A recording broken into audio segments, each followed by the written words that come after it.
Every human being, no matter how calm they appear, is fighting a private war. Not on a battlefield, but in the shadows of their own mind.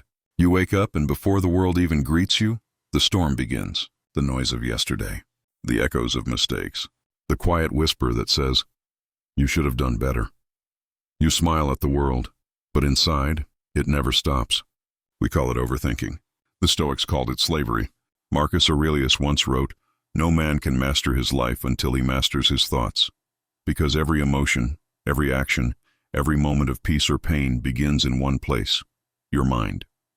If your mind is the soil, your thoughts are the seeds. Poison the soil and no flower will bloom. Purify it, and everything grows with grace. Today we begin not a journey outward, but inward. A journey through the Stoic art of cleansing the mind, through awareness, release, stillness, and self-mastery. So take a breath, because what you're about to hear may just change the way you think forever. Part 1. Awareness, the beginning of freedom. Freedom doesn't begin in the world. It begins in the mind. Most people never realize that they are not their thoughts. They are the awareness behind them. Every day, billions of thoughts rise and fall like waves. I'm not good enough. I'll fail. They're judging me. And the moment you believe them, you lose your power. The Stoics said, "You cannot control the wind, but you can adjust your sails." Your thoughts are the wind. Awareness is the sail. Picture the ocean, wild, untamed, roaring. But beneath the surface, the deep water remains still. That's you. The storms of the mind are temporary. The soul beneath is eternal. In modern psychology, this is called cognitive diffusion, the ability to separate yourself from the thought. Don't say, "I'm a failure." Say, "I'm having a thought that I'm a failure."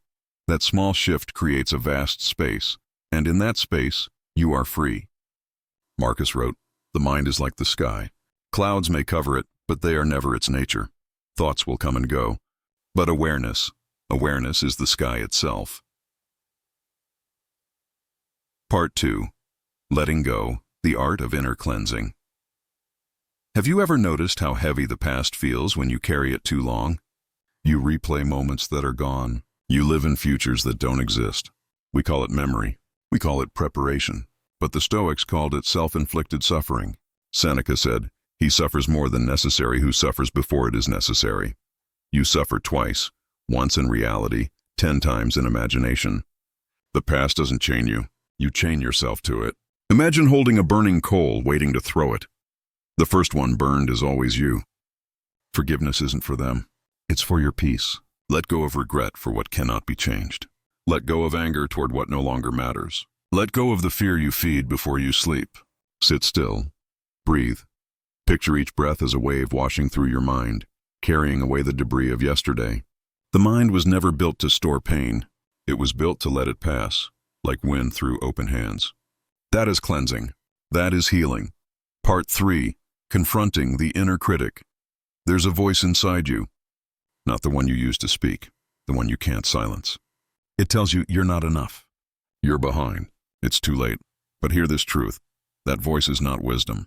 It's fear in disguise. The Stoics called it the false judge, the echo of comparison, old pain, and imagined judgment. When you argue with it, it grows louder. When you observe it, it fades. Epictetus taught, "Let reason guide you, not reaction." So next time the voice rises, don't fight. Watch. Ask, "Is this true? Does this thought make me stronger?" If not, release it. Seneca said, "No man is more unhappy than he who never faces adversity, for he is not permitted to prove himself." Every time you rise above your inner critic, you prove that you are stronger than your doubt. The voice doesn't go away. It just learns who it's speaking to. Part 4. Stillness, the art of the soul. The Romans had a word for inner peace, ataraxia, the stillness of the soul untouched by chaos. Marcus Aurelius lived surrounded by war, betrayal, and plague. Yet he wrote, "Nowhere can man find a quieter retreat than within his own soul." He didn't find peace by escaping the noise. He found it by mastering it. Stillness isn't weakness. It's power contained. It's the silent fire inside the man who has seen too much and learned not to react. Spend 10 minutes a day in silence. No phone, no distraction. Just breathe. At first, your mind will rebel, jumping, wandering, whispering. But like a stirred lake, if you stop touching the water, it clears on its own. That's when the real voice emerges. Not fear, not ego, but wisdom.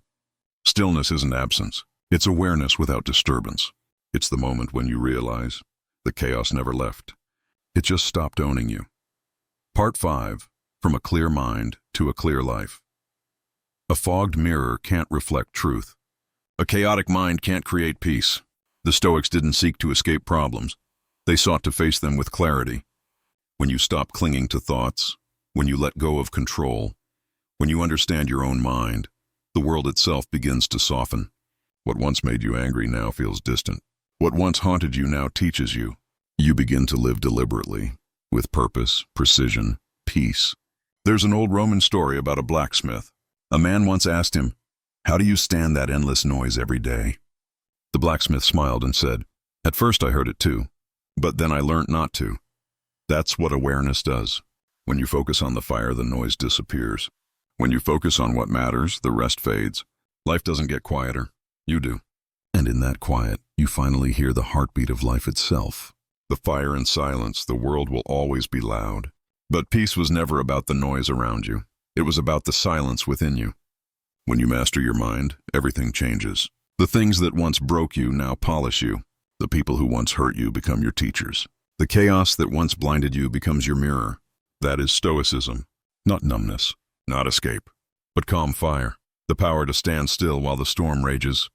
So when your thoughts grow heavy, remember, you don't need to control the world. You just need to control how you meet it.